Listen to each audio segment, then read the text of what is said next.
Can everybody see the screen? Yep. Oh, okay.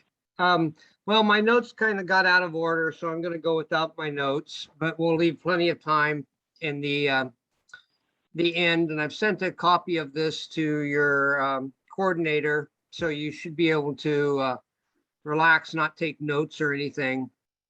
So let me tell you a little bit about myself.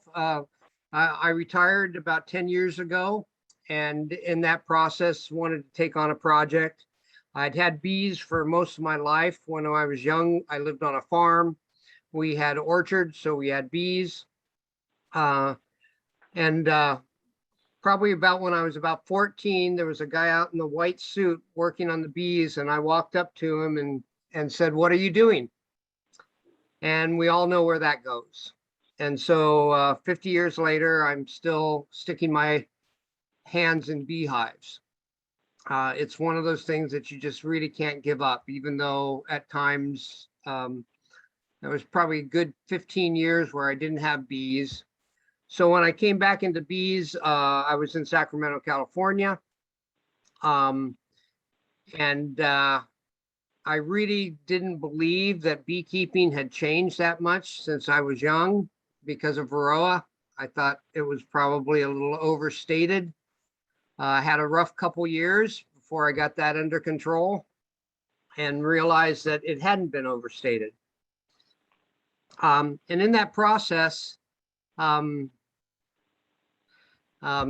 formed Blue Green Horizon to do a little more in-depth behavioral research because that's my area of interest. I'm an observational biologist by hobby. I've worked with many species from guanacos and condors to a few reptiles. Almost got to go to China to work with pandas. I still regret that didn't happen. But so one of the first things that I noticed about Sacramento is when I put myself out there, people had swarms, lots of swarms, far more than, okay, this, I don't think this is,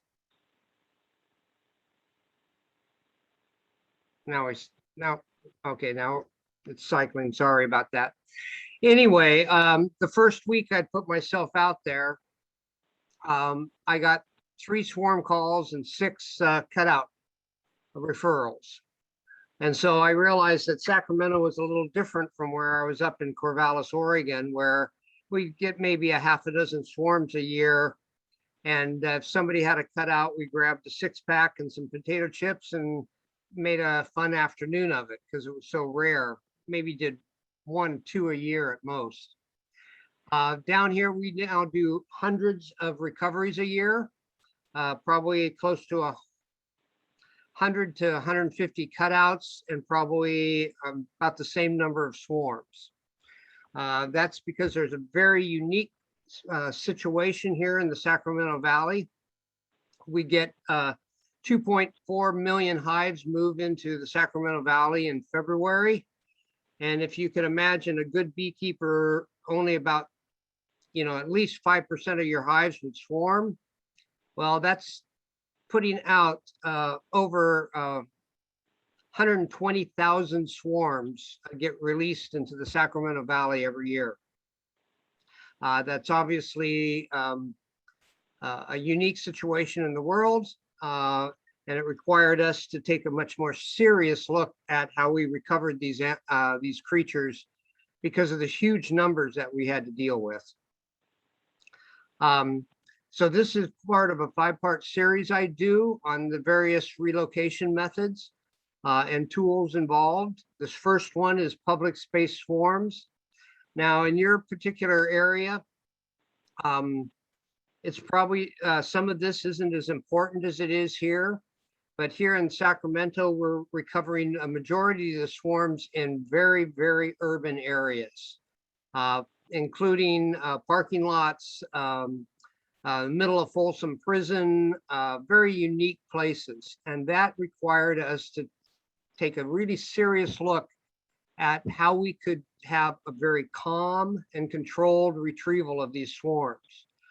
We did not have the option that many people have of dropping a nuke or a hive box and so on and so forth, and leaving it until the evening. So we took a serious look at this. We got a team together, including people from Davis, a couple people with masters in various biologies, and we took a long and careful look at how we could improve swarm relocation. I do want to mention out there, whenever you're out there collecting public swarms, this is a reflection of the entire beekeeping industry. We have some problems here that you probably don't have there, but we do have, we want to make sure that our interface with the public is very, very professional. I also want to mention right off the bat that they're just bees. Don't risk yourself. Don't get into dangerous situations. Gravity doesn't care that you're saving an animal. It's also in the case of a public situation like we are at, we want, I can't repeat the same story 150 times a year to explain what I'm doing. So it's very good idea. We do it with the club up here and pass that out. But we have a FAQ on swarms and swarm retrieval and where to, if you're interested in beekeeping, you know, where to contact, and so that we can hand that out. It saves a lot of public discussion. I'm on it now. Let me turn my volume down here. So it's very, very helpful. We also have to recognize that we're going to have a large number of people often in our situation watching what we do. I always want to make note that whatever your plan is, you better have a backup because these are bees. Of course, we all know that swarming is a very natural thing to do. Commercial beekeepers lose 5 to 7% of their hives every year to swarms. Hobbyists lose about 35% of their hives to swarm. So there's some, we try to stress in our beekeeping club here in the Valley how to manage your hives so that you don't lose your bees. Because in the urban environment, the primary, well, let me say the top 3 complaints here are swarms. They scare people unquestionably. Drinking out of hummingbird feeders, believe it or not, is the second biggest complaint that we get in the Valley here. And the third one is drinking out of swimming pools. So we really want to try to address those issues. And the first one is to try to educate beekeepers to manage the bees before they swarm. I do recommend that you take advantage of the internet and all the other things, as well as take some care in the information you get from the internet, but understand bee swarming really, really well if you're going to go into this process. Here in the urban area, one of the first things we were confronted with was the fact that bees swarm and they land everywhere. So that was part of our process on to, you know, how you're going to deal with some of these. It's always nice when they're easy, but there's when you're doing 2 or 3 swarms a day in the spring, there's always one that's going to take a lot longer. We have to go through quite a process here when somebody calls into our club swarm list to make sure that we're dealing with swarms. Any large group of bees, whether they're wasps, yellow jackets, or so on and so forth. So I do recommend clubs on their web pages have a good description so that the communication is really well. In the modern era with camera phones and everything, it's much easier, you know, and I recommend always have them send a picture. In our case, we track in great detail every year where we get our swarms. And one of the things that you may notice is that it seems that bees in our area like to actually visit the high residential areas. And that's probably not actually the case, but that's the case where they get reported. Remember, these are reported swarms. Our cutout map is quite different than our swarm map.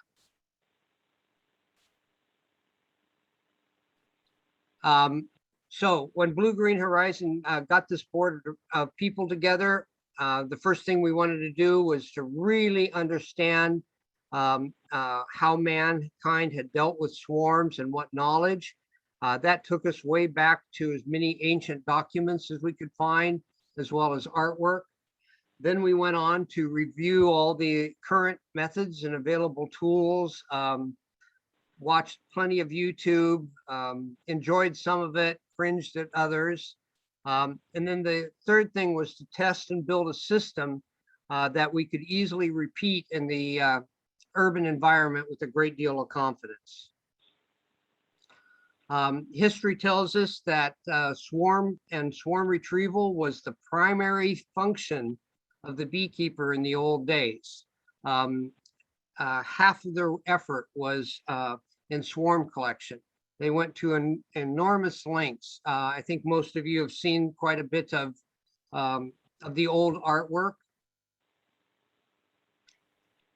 And there's one thing about old artwork, and that is, in this kind of cases, they don't lie. So it was really important to study these things to a great detail. And it was amazing to us that basically the same techniques were still being used to this day. And these techniques were all very successful.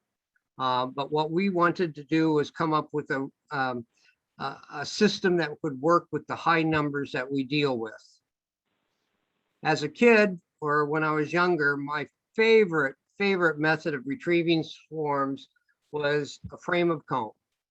I could ride around on my bicycle with a frame of comb and a pole and stick that into the swarm. They would walk onto the frame, and then I would come back at nighttime and put that frame in a box.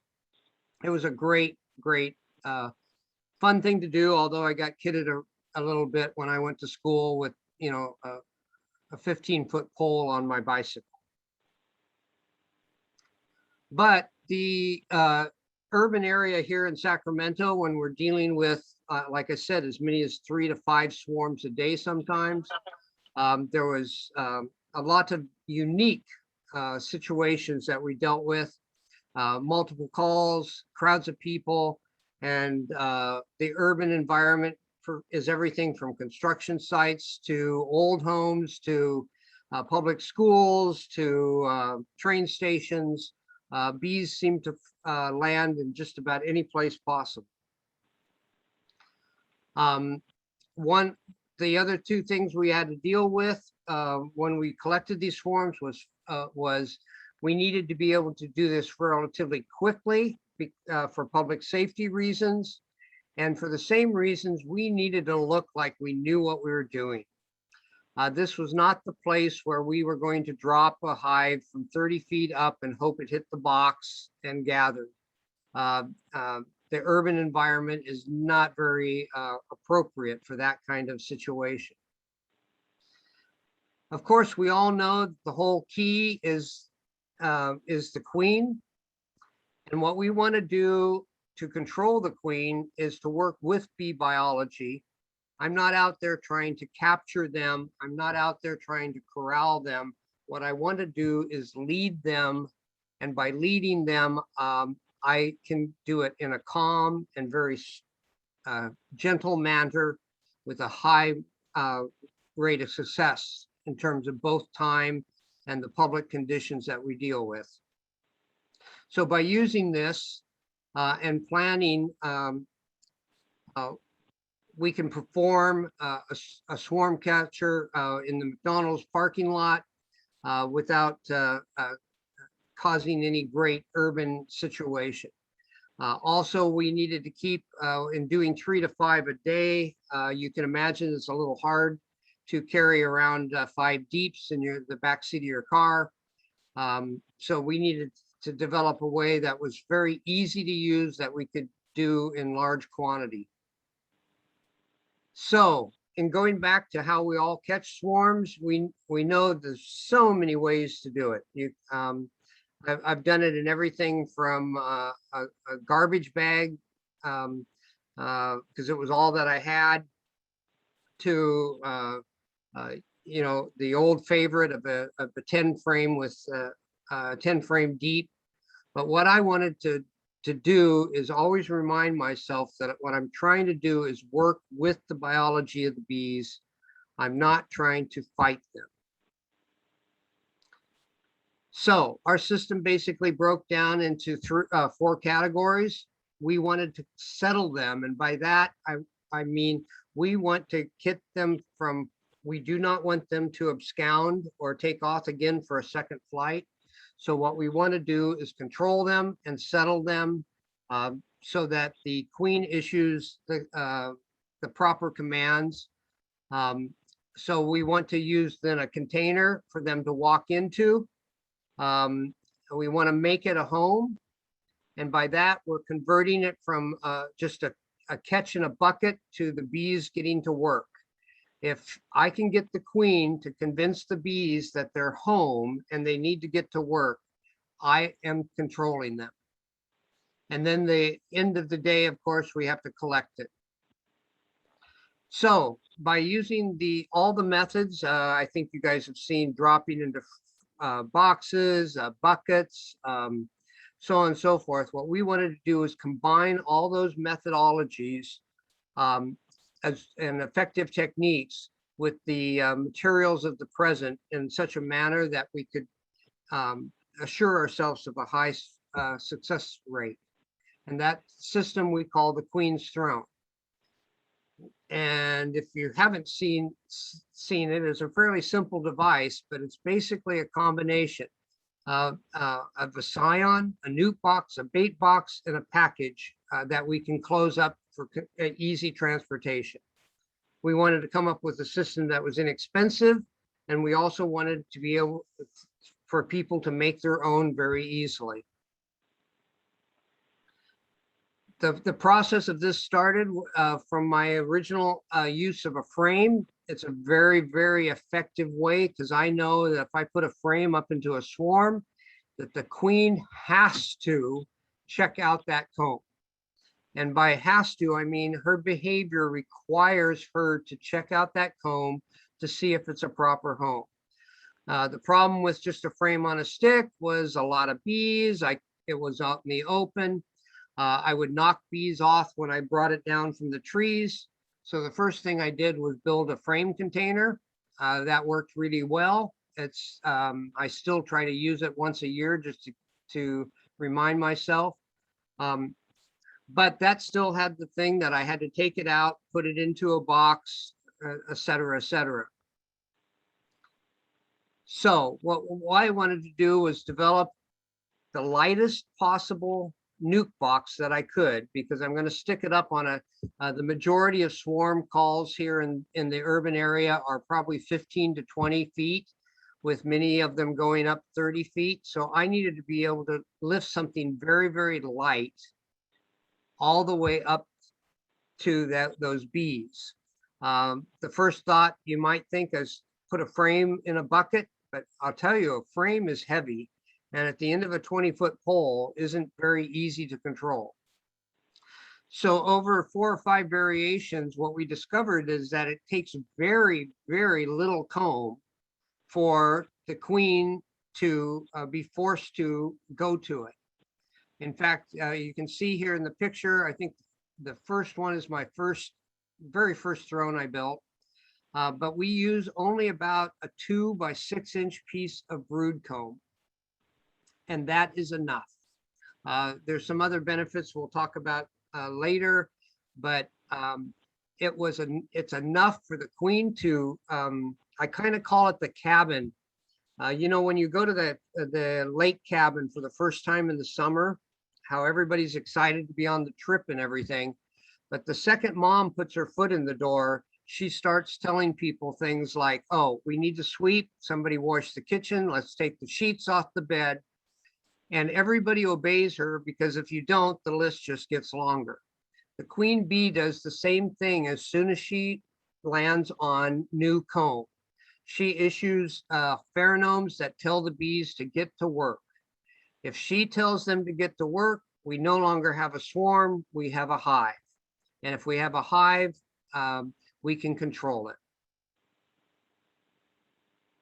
Some of the benefits of the queen throne is that it's very easy to leave up in the area to collect all the flyers. Like I said, I think it's we purposely designed the bucket to be used in many circumstances, anything from ground swarms to be able to lift high on a pole. Our longest pole right now is 35 feet. I've actually pulled it up higher than that by using a rope. The throne is square, and people often ask me about that. And the reality is that many of the human things that we build, fences, buildings, and so on, are square. And if I have a square bucket, it's much easier to put up against that circumstance. So we tried to make sure that we looked at every little part to minimize it, but yet make it maximum effectiveness. One of the benefits of a very light nuke box with a tiny bit of cone is the height that we can reach it. It's very easy to mount on several different devices. Any pole, tree trimmer pole, the poles that are used for painting, they all work really quite well. So the first step we want to do is that once we put that piece of comb in there, and yes, I carry a bunch of comb in my car or truck, we want to raise it up underneath the swarm. And then we want to just leave it there. There's several ways to do that. If the pole's long enough, you can just wedge it up. I have some videos on that also. But I'm just going to leave it there long enough for the queen to walk onto that comb. And you can virtually see the change in the bee's attitude when she tells everybody to start cleaning the kitchen. The bees in the air start landing on the throne. They start, there's openings and vents. There's a noticeable disruption. So once I see that change in their behavior, I know I have the queen.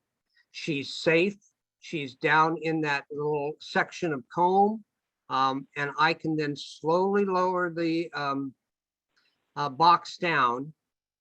And what I want to do is I want to change it from being an open bucket to a home. And the way you do that is by putting a lid on it. And because it's a plastic bucket, I also want to put a big enough lid to shade it, if at all possible. Sun on plastic is never a cool thing here in the valley. Then once I've lowered that down, I will brush any bees off the remaining location to get them in the air. And then I'll allow them to just collect. They can either go, I can either leave the throne open so they go in. Sometimes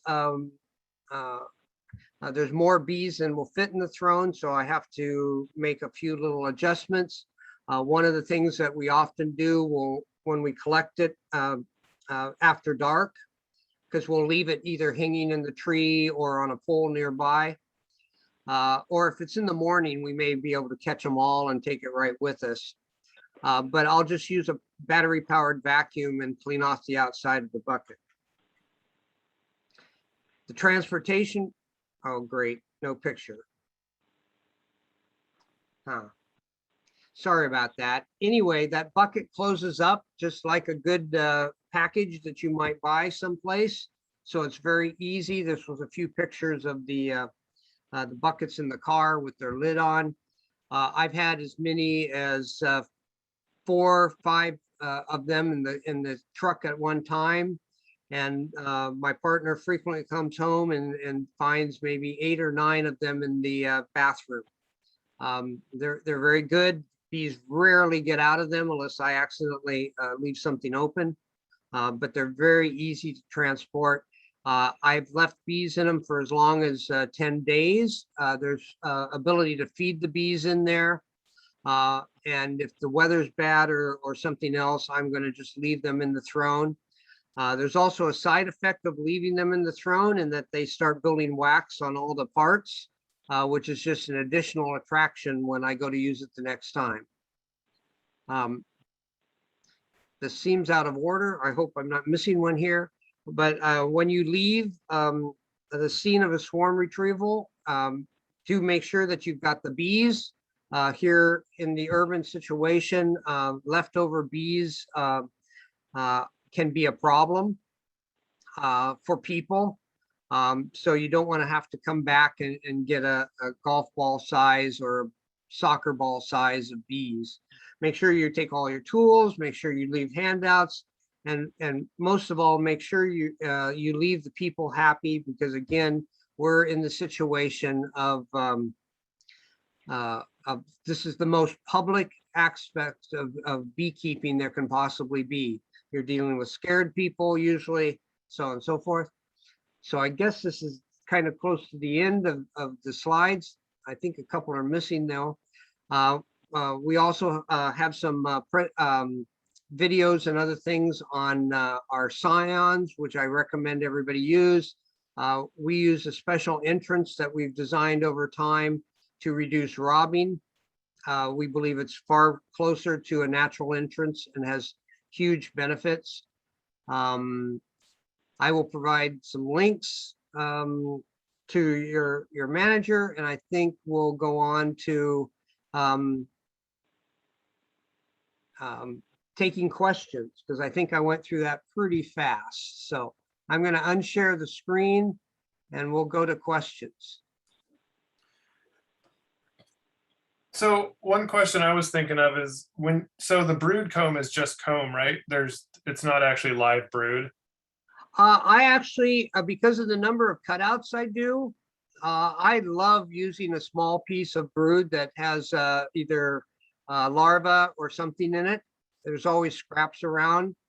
But what you want is brood comb, not honeycomb, but a nursery. It's all about mom telling everybody to clean up the nursery. You can imagine there's nothing more attractive though than babies to a huge group of middle-aged vegan women. You put babies up there and you've got them absolutely controlled. So the battery powered vacuum that you're using, does it require a reducer like the air intake valve so you can control the suction? Yes. So well, we use vacuums extensively. There's one single problem with vacuums, and that is a lack of understanding of fluid dynamics, primarily in vacuums.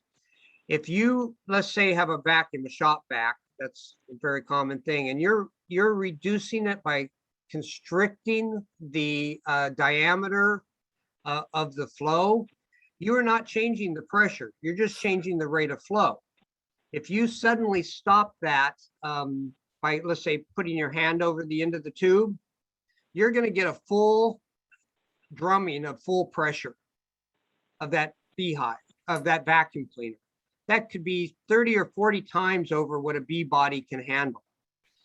What you want to do is control the speed, the actual power, and the amount of suction.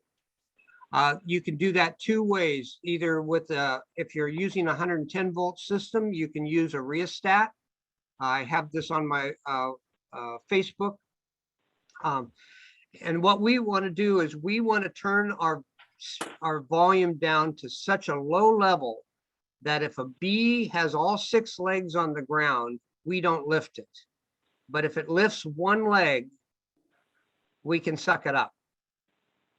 If you do that, you'll never have dead bees.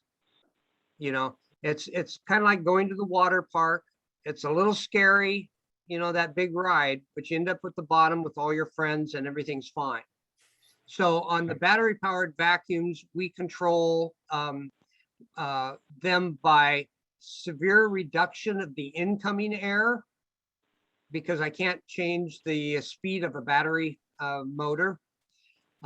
And as well as controlling the outflow.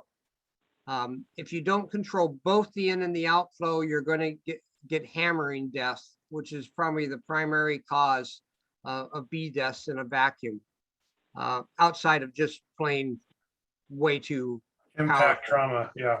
Yeah, you know, but hammering is a serious issue in any hydraulic system. Well, we have systems in our household to prevent that noise that energy disruption in our water system.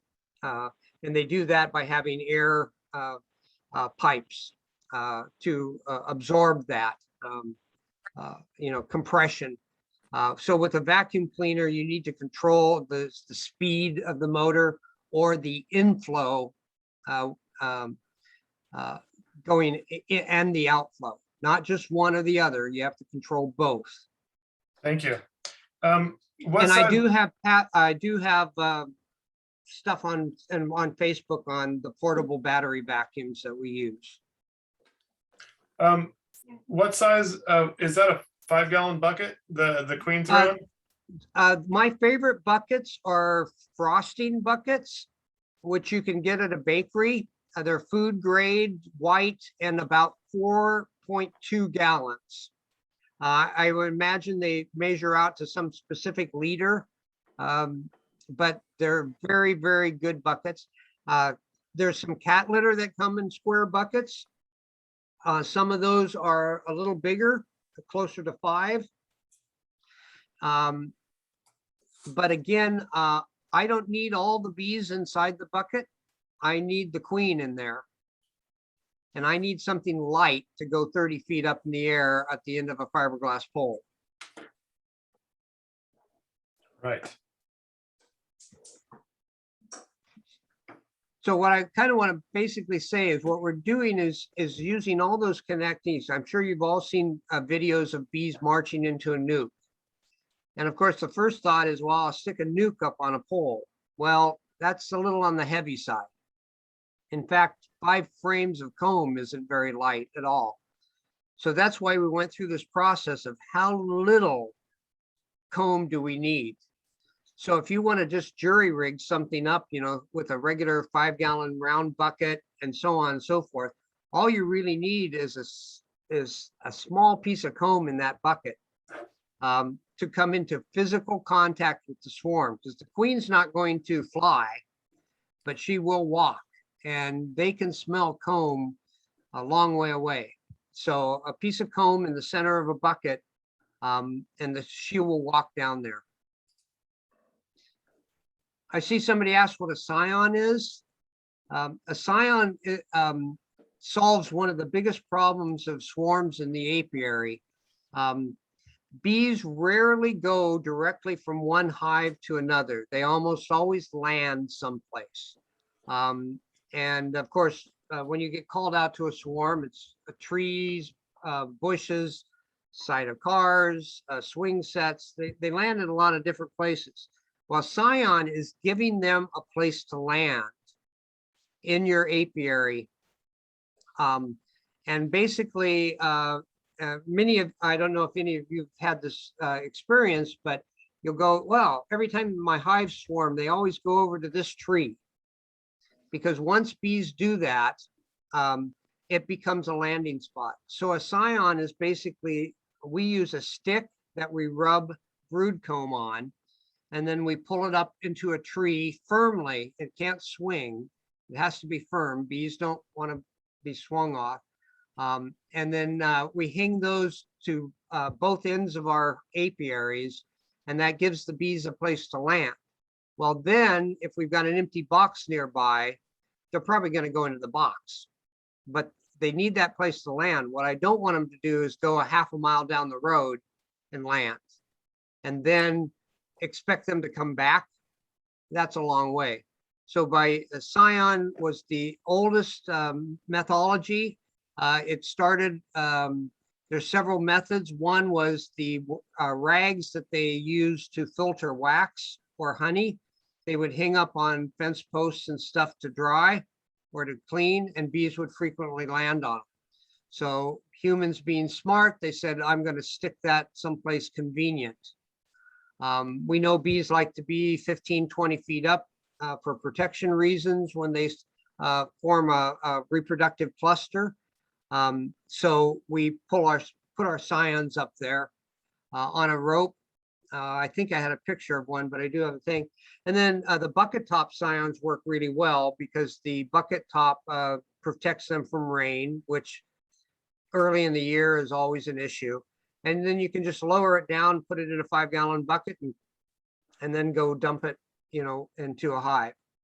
I would recommend every apiary have at least one scion.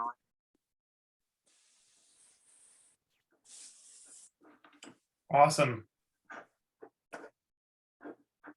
All right, who's got questions? Don't be shy.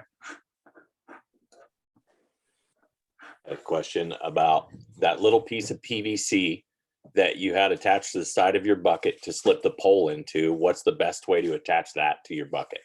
I have really good instructions on my Facebook page on that.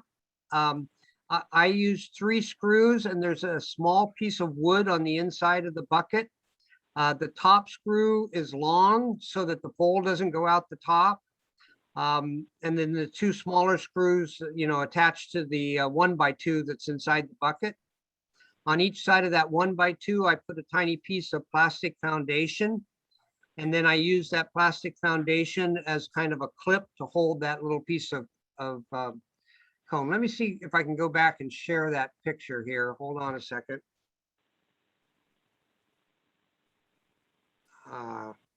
This is going to take me a moment. Bees all around them. Oh, look at that. Sorry, it's a little slow to restart these slideshows.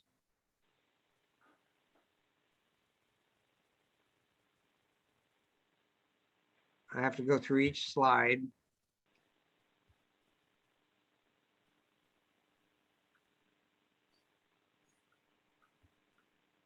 Almost there.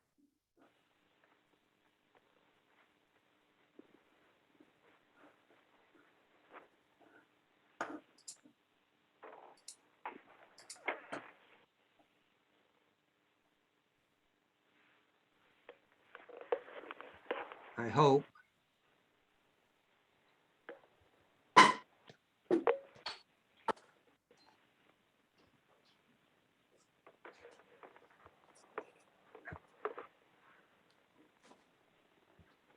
Okay, I think I'm there.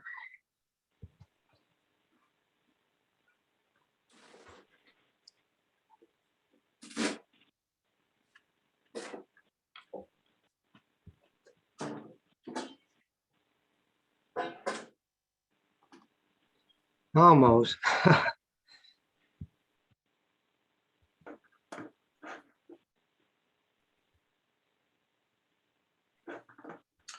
Yeah, Daniel has a lot of photos on his Facebook page. Definitely check them out.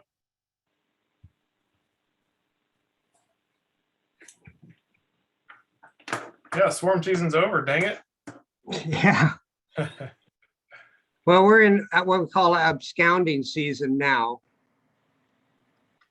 I don't think people don't realize how many feral hives fail, robbing or environmental. So let me see if I can now share this. Okay, can you see that? Yep. Okay, so if you, not the best pictures of this, but I have one piece of wood now as opposed to the big picture, which it's the bottom center one you can see here. So into this piece of wood, the pipe is screwed into this, and then I use 2 pieces of foundation. You can just use sheets. You don't need to use brace foundation. And then the comb is mounted just, inside or held inside there.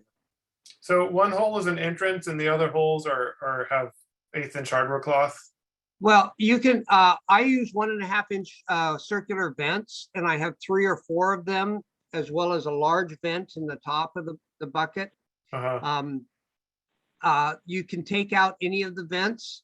I usually, because we're humans, I open the front vent if I want the bees to go in. The queen is not going to leave unless you have an environmental situation like overheating. So you can easily leave the front open. Because what I want to do is I want to close this off. I don't know if the next picture shows.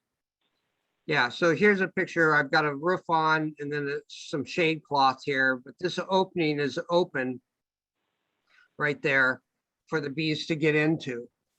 And then when I come back at night in most of these situations, all these bees will be inside.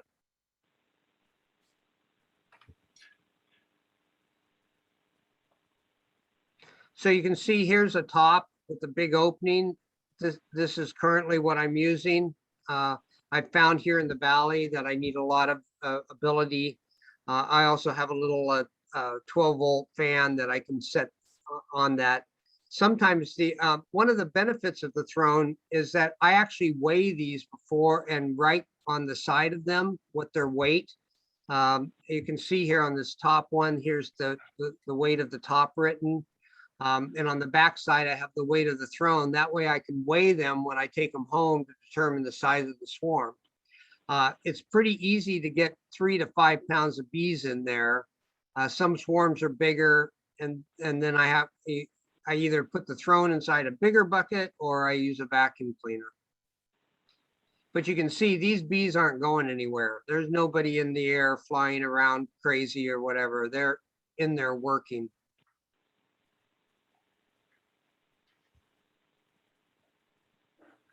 Cool, thank you.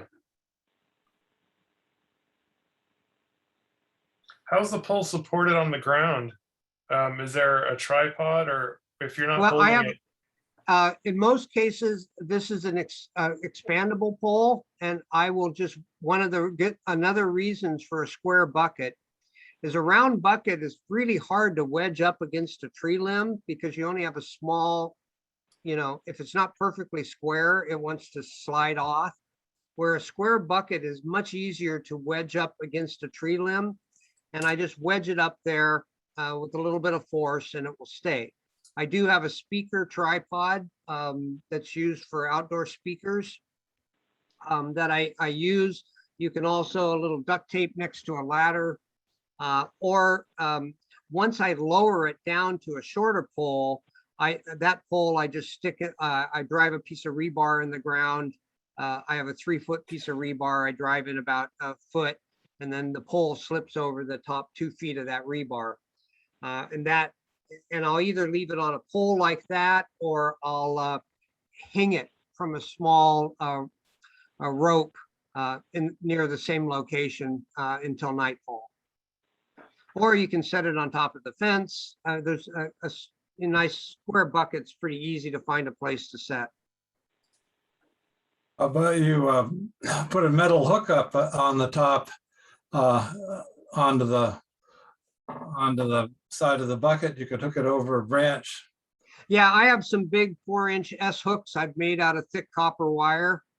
So I can just put one of those up on a limb, and then there's a handle on the lid. The buckets have a handle, and I can just hook that handle right into that big S curve. Mhm. The nice thing about copper, it's very easy to, it's going to hold this weight just fine, and it's very easy to adjust the size to fit the limb, in question. I take about 12-inch piece of copper, form an S hook out of it. I think it's probably maybe 4-gauge wire. But usually what I'm doing is I'm taking a rope. I have a hard ball with a eye hook in it. I throw that hard ball over a limb, and then I pull I hook the throne to a rope and I pull it up. Because then I can tie off that rope, and when I come back in the evening, I can just lower it and be done with. So what's your, Again, doing you can imagine it's all of a sudden it's 8 o'clock at night in the spring, and I'm going around picking up 4 of these. I need it to be quick. so when you're hiving these, since they're down in the comb, what's your process of moving them into a deep? So Just set up a colony. basically just like a package, you've got 2 methods. You can open it up. We spray them with a little sugar water, and then we dump them. It's very easy to dump a square bucket. A sharp wrap on the top is going to dislodge those bees. One of the reasons I want to use a small piece of comb is because that comb's going to probably fall out. And I don't want, I don't want anything heavy in there that could possibly damage the queen.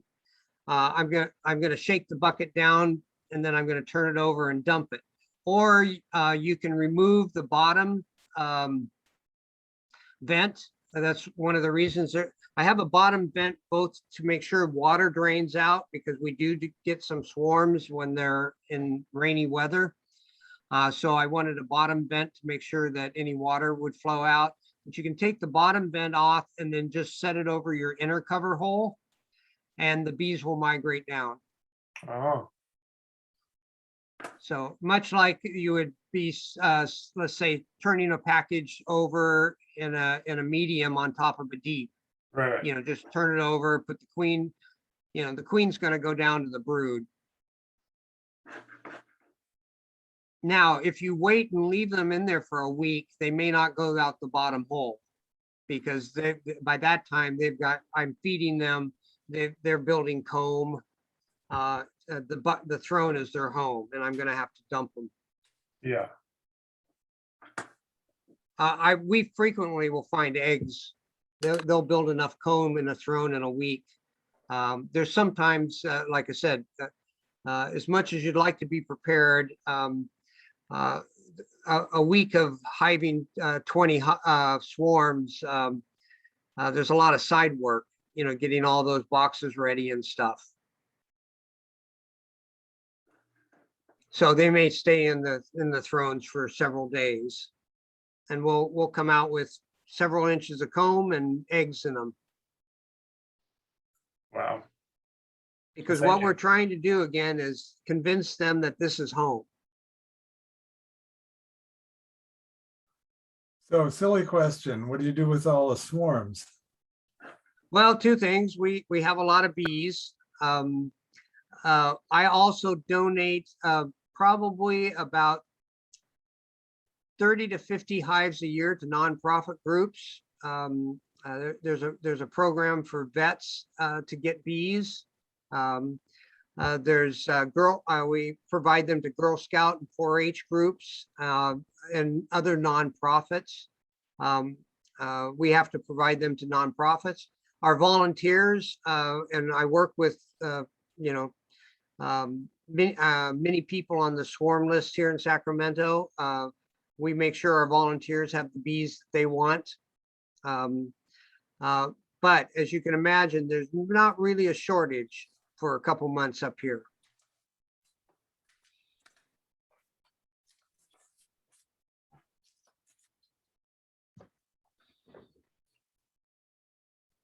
And finding enough apiary space gets to be, not the swarms. We don't quarantine the swarms so much, but we do quarantine all of our cutouts. And so that, adds a lot of logistics to it. But the swarms, we generally will capture, we'll treat after they've been in the box for a couple days. After they're out of this drone, we'll treat them and put them right out in the main apiary. Is that little piece of brood crumb, is it fixed or fastened between the plastic frames, or is it just wedged? Wedged, and usually a rubber band around the frames and the comb. Right. Just that's all you need to hold it. If you leave the first swarm in there for 3 or 4 days and feed them a little sugar water, they'll fix that comb to those Right. and they'll build wax on all that material on the inside. Then you don't need a rubber band at all, and that piece of comb isn't going to fall out. Okay. I have a question.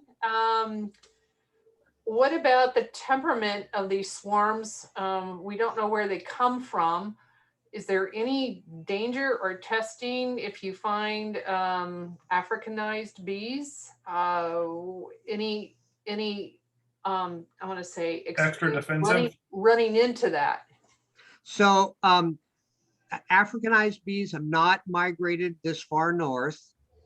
The only 2 cases in the Sacramento area were both hives that had been brought up from Southern California. Africanized bees can't really survive up here.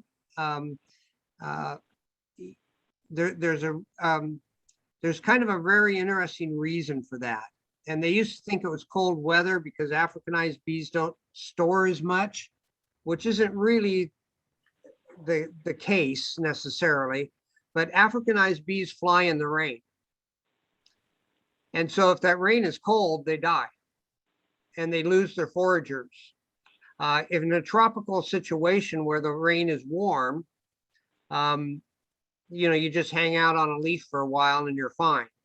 But if you get 60-degree, rain on you, your body temperature is going to drop to 45 degrees and you're not going to be able to use your muscles. So Africanized bees do not have the same resistance to flying in the rain that the Northern European varieties do. And so it's very rare that you're going to find them once you get into any areas with cooler rain. So if you look at the maps of where they've expanded to, you can almost do overlay a map of rain temperature and see exactly where they can survive and where they can't survive. However, we do get a couple a year that are just unpleasant to work with. But I've bought 100 packages at a time and gotten far more,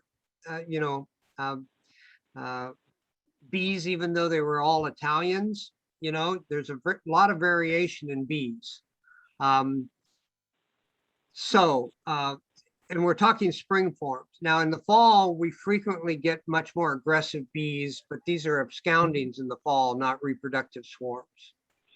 And so it's a whole nother situation. They've either been forced out of a hive by robbing, disease, or environmental conditions, and they're not happy. So bees that have been robbed out are very, very protective. It's not that they're Africanized or maybe even bad genetics, but they're just having a bad day. But those will usually calm down in a month or so.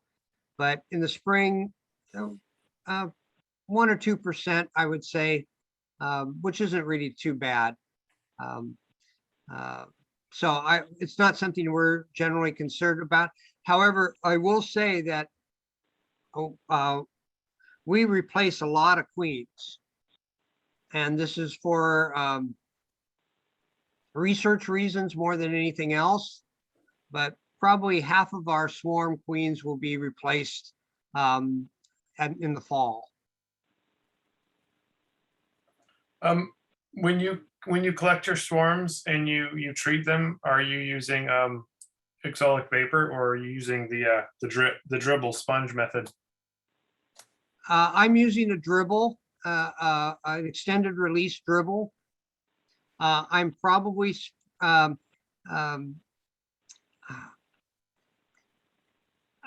Randy Oliver. well, I'm trying. Yeah. There's so much carefulness here because I don't want people to do things halfway. But I use extended release, but I don't use a sponge.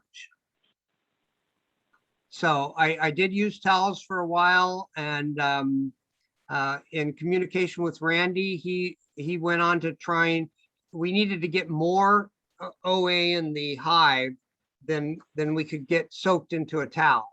And yet if we made it more concentrated, then the bees avoided it completely. So Randy went on to a method of using sponges, and I went on to a method of using straws.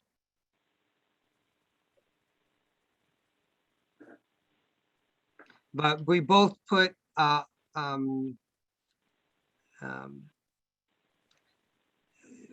the same amount of OA in a hive in terms of our methodology. I do like vapor a lot. I just don't use it much anymore because I really use a lot of dribble. Once a year at least, we use another method, usually in the late fall. I will use 2 different methods, OA as well as one of the others, formic, thimonol. I like using thimonol. Because I also want to get rid of tracheal mites, and I don't want to build up any resistance, although resistance to OA is probably a biological impossibility.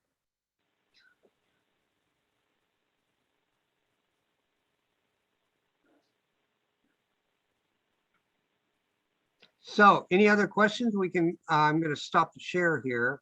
Happy to chat on other subjects too, perhaps in the future if you want. I do a little lecture on trap outs and one on cutouts.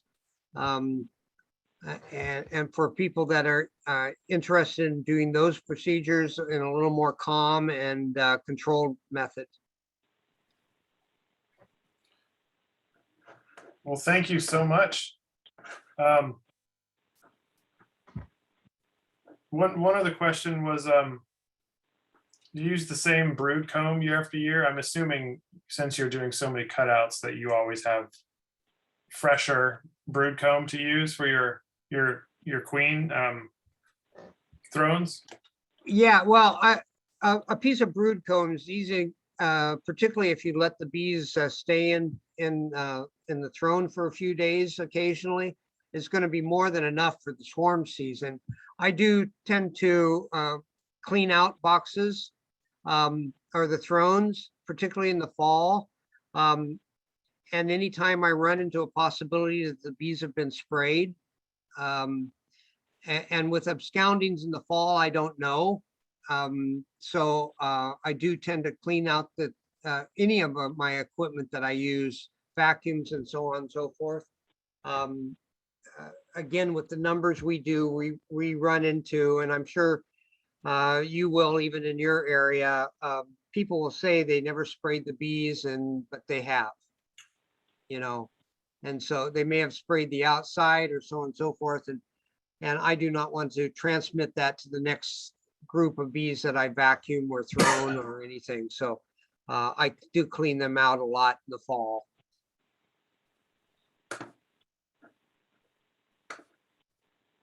All right, any more questions, anybody? I do encourage people, if you have an interest, to go ahead and try. It's not always easy to find older posts on Facebook, but I do have lists on all the equipment we make, as well as the thrones. There's videos on using them on the ground, up high, fences, etc. And I have a YouTube channel that has a little bit more longer and higher resolution stuff on it also. I'm I'm gonna not look, necessarily as entertaining as many of the YouTube people, but we try to get some good information out there. I want practical knowledge. I don't want flashing lights. Well, I really like, let me see, they're not in the house, so I can say this. So, you know, I was raised with my, I have a daughter and my partner, and I've discovered that keeping things calm around a large number of women is a really, really smart thing to do.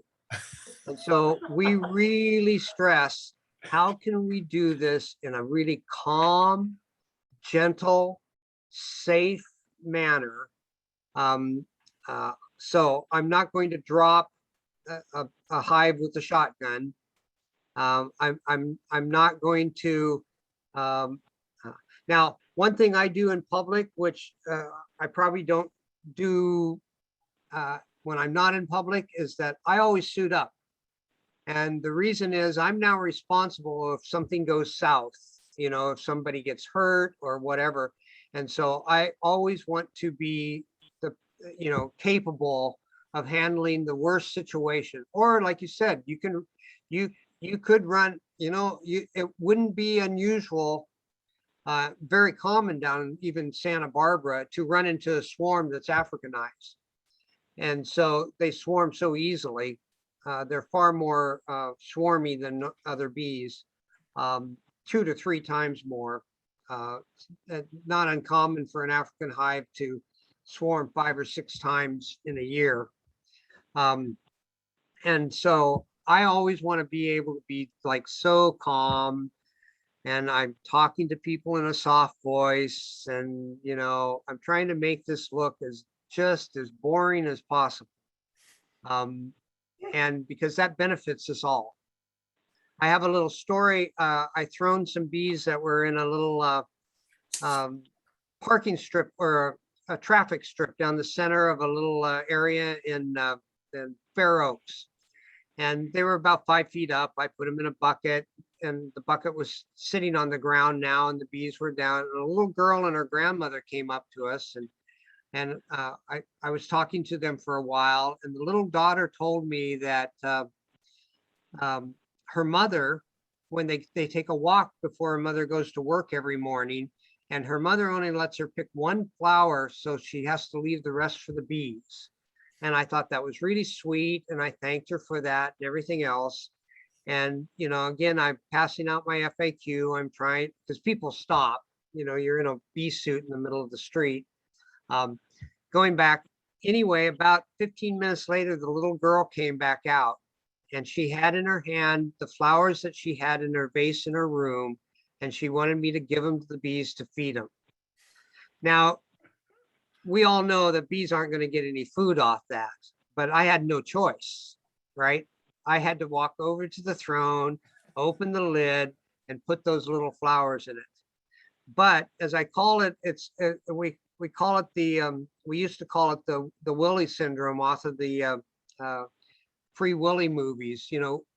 We've undemonized many things. We've undemonized witches with Bewitched. I mean, once Tabitha came along, it's not that they're bad witches. You got to find out what kind of witch they are. The same thing happened, with killer whales. We've tried on and off with wolves to make them more human.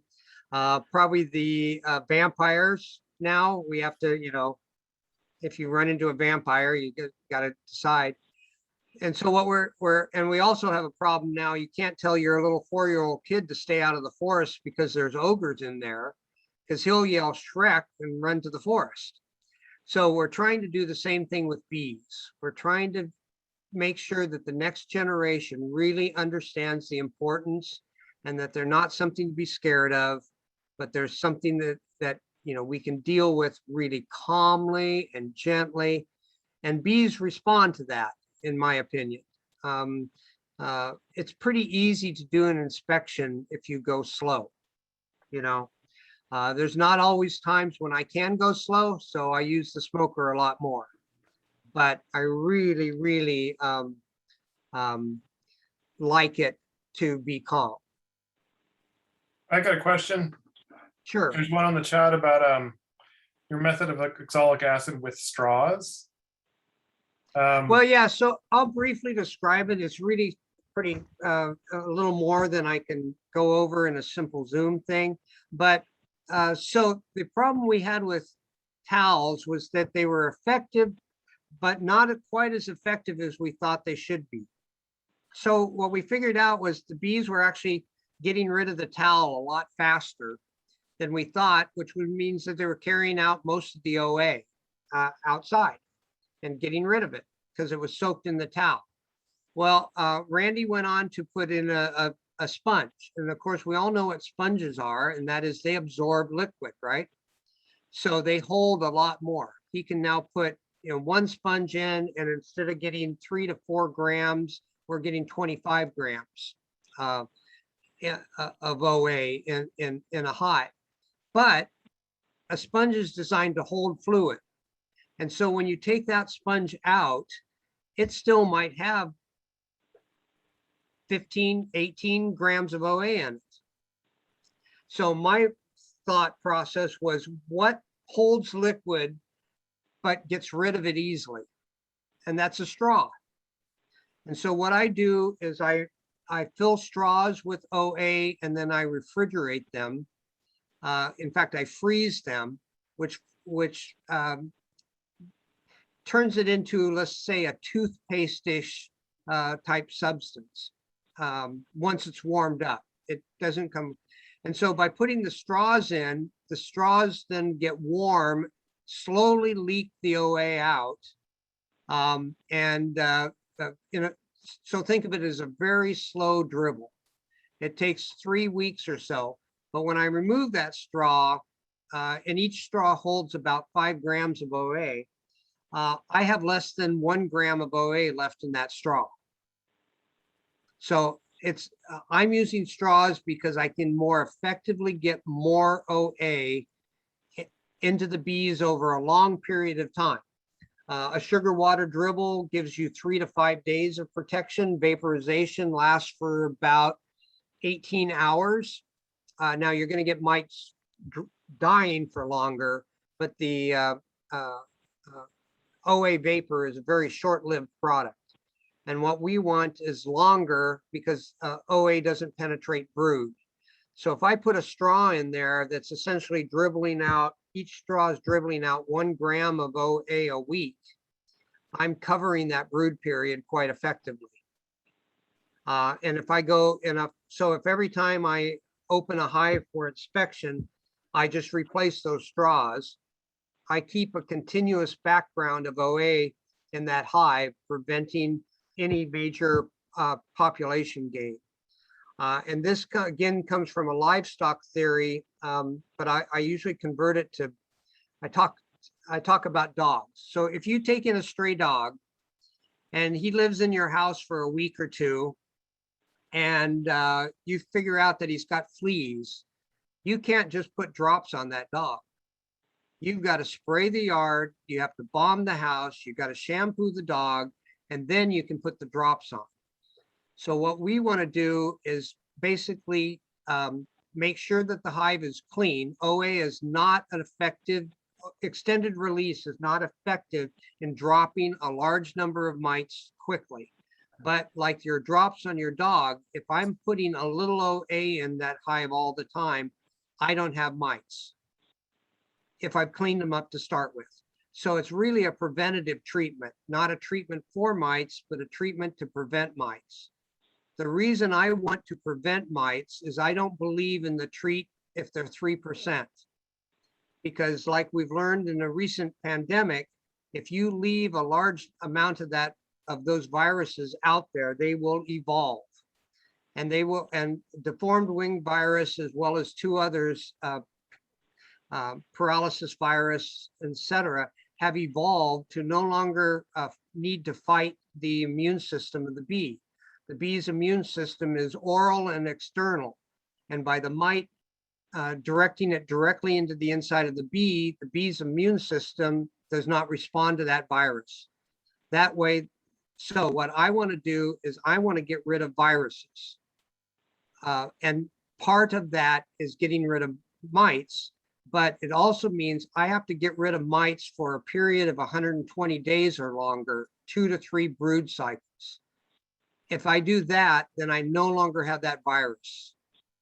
Then if my mites suddenly grow a little fast because I'm putting them out for, honey pollination, or something like that, I'm not worried about them causing damage to that hive because there's no viruses to pass on. So I want to use a preventative treatment to minimize the viruses in my hive. Wow. So much to And digest. I suspect that in 5 years, we will all be talking about a virus reduction as opposed to mite reduction.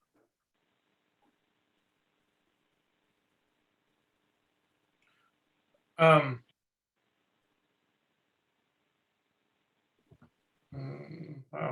Let me read through these real quick. Okay, so again, I have some videos on YouTube and Facebook on this.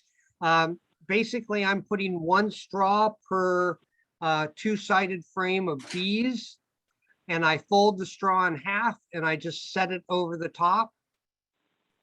I'm working with Randy. I am supporting his sponge research. He is so much farther along in the process of getting approval. It's really bureaucratically complicated. I don't think people really understand the the rules and stuff around OA and its usage. And Randy is working really hard to open that up so that more types of OA application can be used. And we're really happy with extended release OA on a clean hive as a way of preventing mites from growing. And now with the correction in the labeling of AppyBio to reflect that you can use it when there is honey.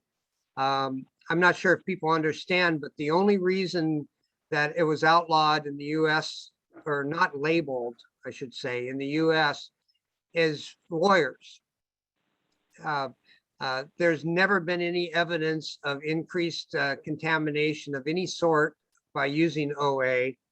And in Europe, they've been doing it for a long time, but in the US, some lawyers got involved, and that they didn't. So to get the first use of OA out in the market, they kind of did the they prevented it with honey supers on. And that came from a I'm going to make this short here. We got time, but in Europe, you take the honey supers off when you vaporize, not to remove the honey, but to restrict the space. OA vapor is most effective in the smallest space. If you have a lot of cross comb, a full hive, OA vapor is not effective, as effective. In most of the field use of OA, 60 to 70%. That's nowhere close to the 95% that you can get if you do it in a very controlled manner. So I do recommend that if people are using OA, you want to make sure that you don't have any cross comb. You want maximum ventilation, and you want the smallest space. So in Europe, they'll take the honey supers off, vape them, and then put the honey super right back on. But in the US, they took that as, oh, we don't want to contaminate the honey.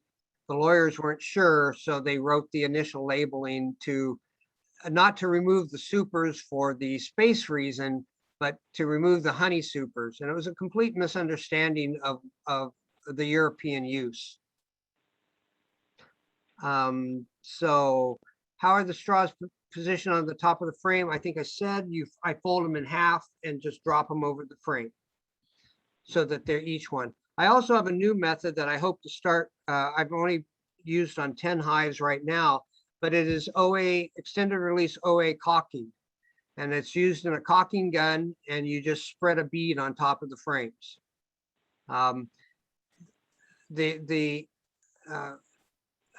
We have a lot of questions as to whether it's effective. Is going to be faster, slower, or whether the bees are going to react to it differently. One of the benefits of straws is bees love to walk on round twigs, so they walk all over the straws. Doing observational biology is my primary hobby. And when I put towels in, I noticed that if I put a towel on top flat, that the bees didn't walk on it very much. But if I wrinkled it, they did. So there's some optical aspect about flat spaces that bees don't like. And in that process of trying probably about 20 different things, I found out straws became freeways for bees if you just laid them across the top. Bees are very comfortable with walking on round objects like that. So they're very comfortable with the straws, which also increases the distribution of the OA through the hive. Somebody concurs with my thoughts on virus. Yes, we have to get. We're not going to get rid of mites because not everybody is treating for mites. So we're always going to have mites. So what we have to do is come up, just like fleas. If your neighbor doesn't treat, you have fleas. That's all there is to it. Bees fly miles. The drones are notorious. Collapsed hives, as many as 30% of the bees from a collapsed hive join other hives, which is not helping because they're taking this, these new evolved viruses with them, as well as the method to put the virus. So somebody asked how the straws, again, I have probably much better descriptions on my Facebook page. But basically I make my OA solution. I put these straws in a container. I fill the container. I put the container in a freezer for a couple hours, and then I remove the straws from the container and separate the straws into groups of about 10. You want to take them out of the freezer, but you don't want to carry them around in your car for days because they'll get soft, and I'd rather that OA was going into the hive. And the straws we use, by the way, are pretty much regular size. They're craft paper or wheat straws. So the bees will tear them up and haul them out at some point. Hey, Daniel, But- I found your post on Facebook and just put it on the chat. Oh, good. So, yeah, there should be several, but and someplace I think I have a video of me using putting straws in a hive. But they're pretty easy. I mean, you just fold them in half and drop them over a frame. And I spread them out, one on one end, next on the next end, so on and so forth. You can also lay them across the top. If you're using migratory tops, that won't work. But if you're using inner cover tops with the space, you can just lay them across the top of the frame. The other reason both Randy and I were trying to go with other things, if you've ever used towels, you have to pretty much destroy the towels to inspect the hive. You got to scrape it off because it's pretty much stuck to everything and everything else. So we did want something that we could move out of the way if we needed to inspect. And both the straws are pretty easy. The sponges are even easier because the bees can't tear those sponges apart. So you just lift up the sponge and take it out, do your inspection, and then put it back. So the towels, while very effective in certain ways, we ran into management difficulties with them. Awesome. Well, thank you, Daniel. Okay. Any Anything more else? questions?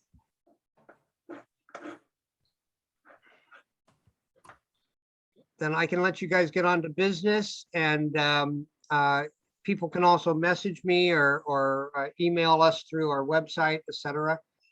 And always happy to help. One of the I'll make this. There's good and bad parts to Zoom. So last year I was scheduled to go to Ireland and Germany to lecture on bees, and of course couldn't because of COVID. But we were able to do those because of Zoom.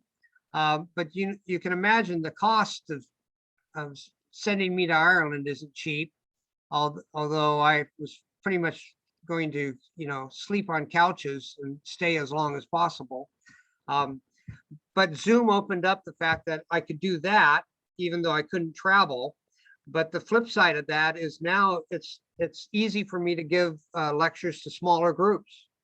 If I had to take off, 3 days to drive up to Humboldt to talk one evening, I just can't do that. So one of the joys has been I've been able to do groups all over the United States, small groups, medium-sized groups, and big groups, and that's been very enjoyable. So Zoom has brought that. The other thing is I didn't get to go to Ireland. Or Germany. Yeah, By the way, you have a German name. You're related to German family? very German. Okay. Yep, very, very. My grandfather was a little boy. My great grandfather, in between the 2 world wars, was a factory. He had several production factories, and he took his family to Norway for a vacation and just kept going. with the suitcases on their back because he wasn't going to hang around. He saw what was coming. My great grandmother was Jewish, although they were not a Jewish family. So they left. So they came over here in between the two world wars and lived in a very, very German community for many decades here in the United States. So you're And my familiar then father with is the very German bee- German. You're then familiar with the German beekeeping methods. Yeah, I'm actually more familiar with a little more east of that because of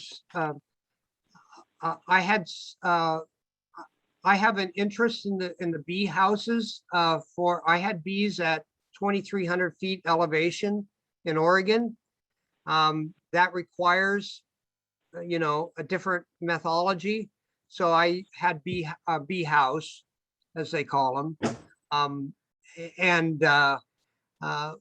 I used a completely different hive design, even when I didn't have a bee house up there, insulated. But then I come to California and we don't even have winter here. So it's a completely different thing. I have to deal with summer temperatures here far more than worry about winter. A good strong hive here in the valley I can keep bees brooding in an insulated box here all year long.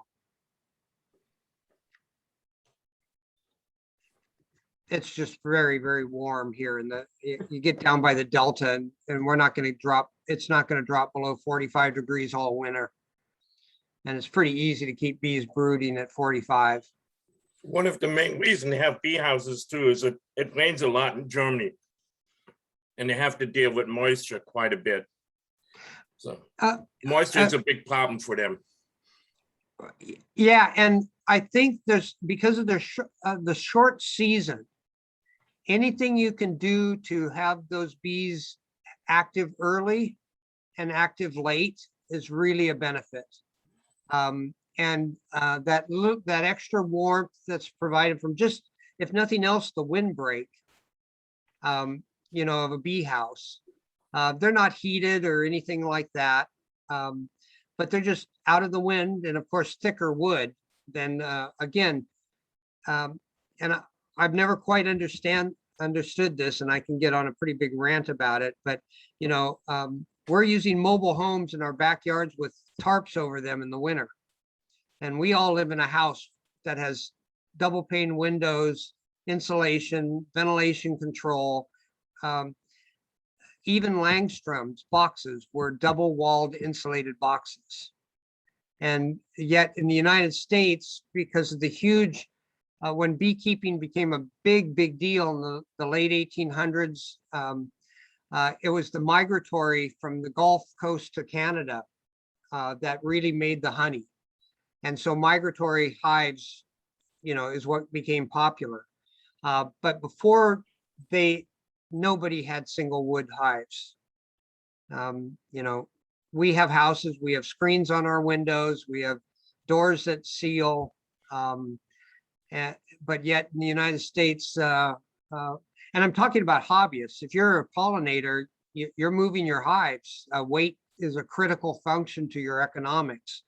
But if they're in your backyard, build them a house.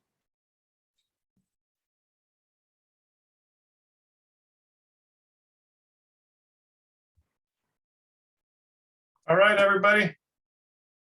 Okay, thanks. I'm gonna leave you. Feel free to be in touch and enjoy your wonderful coast over there. Thank you so much, Daniel. Thank you. Okay, Thank Bye. you.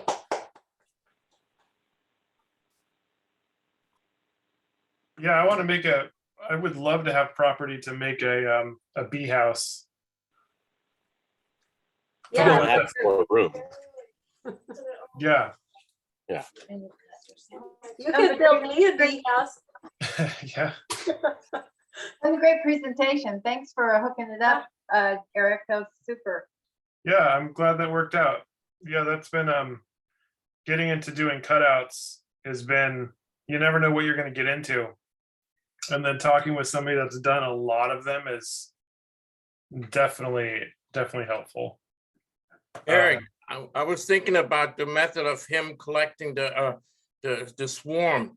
You think that might be an alternative rather than using the large ladder that we use, that you use? Yeah, that would have been so much easier. On Yeah, I mine, think- that swarm. Yeah, I think getting a queen throne made. I mean, I'm already. Yeah, I'm definitely gonna make a few. Oh, yeah, for sure. I mean, I Yeah. had an extension pole with a 5-gallon bucket on it, but I didn't have any comb in there this summer. A few times I used it. Yeah, I mean, the longest extension pole I could find was like 28 feet. Yeah. And that's pretty big. Yeah, it's very long. But there's no way I'm gonna climb up a tree. So yeah, it's either a queen throne on a pole or just let them go. So I actually have climbing gear and was about 30 feet up in a elderberry tree this summer, trying to collect what ended up being about 8 pounds of bees. And it was freaking scary. You know, I don't like heights. So I ran down to Home Depot and grabbed an extension pole and rigged that up, and bam, in and out of there in 15 minutes. Wow. Wow. Well, we gotta wait a while. Yeah.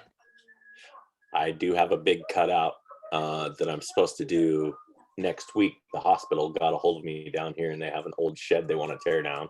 Oh, And I talked to one of the maintenance guys, and he said, well, I've been here for 15 years, and those bees have been in that building ever since. So wow. yeah, so Cool. we'll see how that goes. So I'll try and take some video and stuff like that. Yeah, I've been focusing more on making sure I have cameras set up because I've done so many where I got the camera right behind me and I can't see anything I'm doing. So yeah, we want to see too. GoPro, strap it to your forehead. Yeah, I'm not there yet. Me neither. Well, that was cool, guys. Any other bee nerdery? No. Well, I can remember using a frame of brood to capture swarms.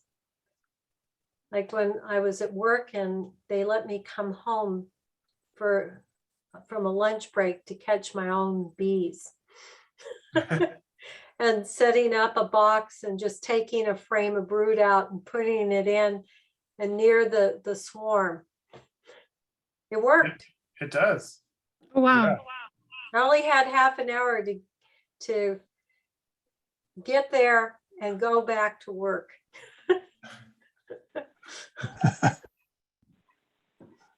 So Christine Kerr's, one of the California master beekeepers, had a thing a year or two ago that was very similar to this, only she used the plastic, the big water bottles like you could buy for the coolers. And she did the same thing. She just put it on a pole, you know, where the big bottle neck down. She just had a big PVC pipe she attached there and cut the bottom out of it. And she just reach up underneath a swarm in a tree and just give it a bump, and they'd fall in there. Just what Josh was basically talking about. Yeah, absolutely. That swarm that I'd given a bump after I went and got that thing, they just didn't want to stick. They didn't want to stick. And I look over, and about 40 feet away on the peak of this guy's 2-story roof, because I'm up on a ladder already, there's this little cluster circle of bees. And I was like, took the ladder over there, climbed up. There's a queen right in the middle, bunch of attendants. And she, like slow, like a really fat hummingbird, just, and I managed to catch her in the air with my hands and shimmy down the ladder and stick her into my little 5-frame box. And they stuck. It was very frustrating. Well, it's a good thing you found her. That was Yeah. a very interesting place for her to be. It was not where she should have been. I also like the idea of the queen throne and not, you know, well, I mean, I love getting my bucket and then shaking the branch and the bees go in and everything. But then you get you get a lot of flight and then bees ball back up. I like the idea of putting something up there that they go to. Oh, Um, 100%. Yeah, and it's not heavy and cumbersome. And then I think I've done 2 swarms in a day one time. And then of course I got to reset. I'm not having 2 swarm kits in my truck. Yeah, no. But lightweight makes a lot of sense. Somebody had a idea that I ran across this year where they had one of those netted hampers. Oh, like the made laundry out of basket nylon with or the zipper. something. Mhm. Yeah, it seemed like a nice idea. I never followed through, but It'd be hard to get them out of Netted there. what? a hamper that's made out of like a nylon netting or something, so it wouldn't be hot, but it would be really lightweight. Yeah, I think they can grip it though. I mean, getting them out of there would be tricky. Yeah, it does seem not easy. I don't Yeah, know, but it was a beekeeper that was suggesting using it, so I don't know. Well, I know I have a cloth, like cotton shoot on a pole, but the bees don't particularly care for it. I think they like the more rigid thing better. What was that term? This scion or something? Scion? Scion? Oh, Scion. Scion, yeah. That's a good idea. I mean, those have been around for hundreds of years. Yep. And they're pretty simple. I like the idea of a bucket lid that you can collect a swarm and just take it off and put it into a bucket. Oh, I mean, me and Hank put hives on our roofs just to attract them. Yep. Same. I have hives on my shed. Yeah. And you could always spray some Swarm Commander in all of your neighbors' mailboxes. Just saying. That's a Don't good do idea. Hey, I'm thinking that we're going to be having the board retreat next week. Maybe we should have a meeting without, a speaker where we just talk about what we discussed at the retreat, and also have just members joining in with stories. For December, Yeah. But I thought we weren't doing a meeting in December. Oh, yeah. Too bad. I'm just saying that It's too much of a good thing, Janine. too much of a good thing for like an hour. Yeah, I'd be down. it might be a way to get some feedback from the people that choose to attend. I don't know. Swag feedback. What Yeah. do the rest of you think about that? I like it. Yeah, Yeah, without a speaker, it might be a easy way to at least have some fun, be fun in the early part of December. What is December 2nd is that first Thursday. Okay, well, that's not so close to the holiday business, at least on my calendar, which doesn't have much what the traditional, I don't know when Hanukkah starts for people. Sometimes it's early. Yeah, I'm down. Okay. It'll just be a member powwow storytelling event. Yeah. Got to have some good stories. I chatted with Daniel about a week ago, just kind of gauging him because I never spoke with him, and man, he went on some pretty amazing stories with no prompting. Well, are you going to tell us some? Well, he covered the OA, oxalic acid. He went into the kind of biology of how oxalic acid kills varroa mite and doesn't hurt the bees. And my notes were not very clean. It was something about calcium, I think, that it didn't use the word bond. I don't know. You guys probably know this. Well, Dick's our chemist. What do you think, Dick? I really haven't heard anything about its mechanism except that it's perhaps absorbed through their feet. But no, I haven't read anything scientific about how it acts. Oxidized metal ions. Bees have been living with oxalic acid for millions of years. It's a situational relationship. Well, it's common chemical in plants. Oh, then So bees would, make sense they would be exposed to it. right. In very small amounts. Yeah, evolutionarily. But if it's always in the beehive and bees are not affected by it, does it break up the varroa mites chemical signals, Um, or does it just shut down their body? Or I mean, the mite drops that I get from using oxalic acid is always impressive. The vapor anyway. One theory is that it burns their tender little feet. They're more fragile than a bee's. So they just, yeah. Lose their I grip. think there must be research and that we can speculate all we want, but Yeah. there's got to be, I mean, it's a big deal. Maybe you should invite Sam Ramsey or someone who's. I'm curious how those of you that use OA feel about his method of using straws. Seems like a lot of work to make them. But Sure seems easier to just vaporize to me. But well, I mean, if I mean, for me, I use the vapor and I do I hit them hard over 21 days as I want to get all the bees that are emerging. But it's a huge chore for my situation. I love my WBC hives, but next year I'm going to do it a little differently. But I think if you can knock back the varroa mite and then have oxalic acid in the colony to keep varroa mite populations from exploding, that makes a lot of sense to me. I haven't tried it, but why not? How often do you use your OAV over a 21-day period? I do if I'm going by the schedule, it's every 4 days. That's what I'm shooting for.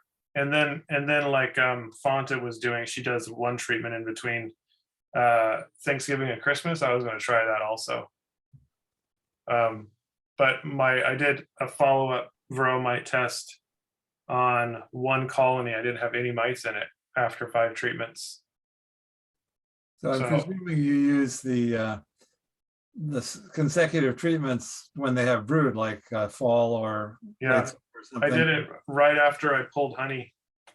I treated.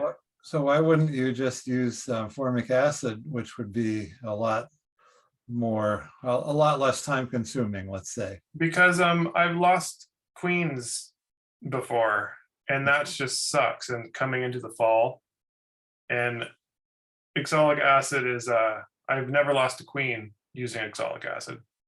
So I've heard of quite a few queen losses from formic acid this year.